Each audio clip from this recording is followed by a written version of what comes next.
देखिए जी, खांसी का आना या आवाज का सही ना निकलना साउथ के जितने भी मामलात होते हैं, वो जब हमारे लंग्स यानी हमारे जो फेफड़े की जो नाली है, अगर उसके इन साइड पे इंफेक्शन हो जाए, सांस के रास्ते अगर तंग हो जाए, तो फिर ये प्रॉब्लम आती है। तो मोस्टली इन्फेक्शन होता है तो फिर ये प्रॉब्लम होती है प्यारे भाई।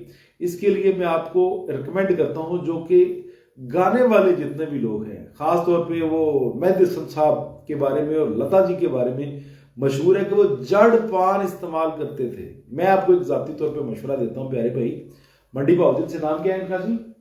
शबीर भाई।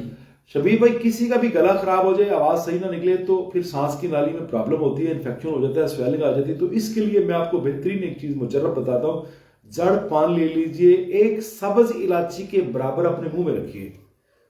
10 से 15 मिनट रखने के बाद उसको थोड़ा थोड़ा काटते जाएं, दांतों से चबाते जाएं, उसका लुआब और वो दवाई अंदर ले जाएं। 2 से 3 दिन ऐसे करके देखिए। और दूसरी बात है कि अंडे इस्तेमाल करें, शहद इस्तेमाल करें, खजूर इस्तेमाल करें, और छोटे ना वाइट सफेद तिल इस्तेमाल करें, एलसी इस्तेमाल करें। बेसिक आपको निमोनिया हुआ है प्यारे भाई,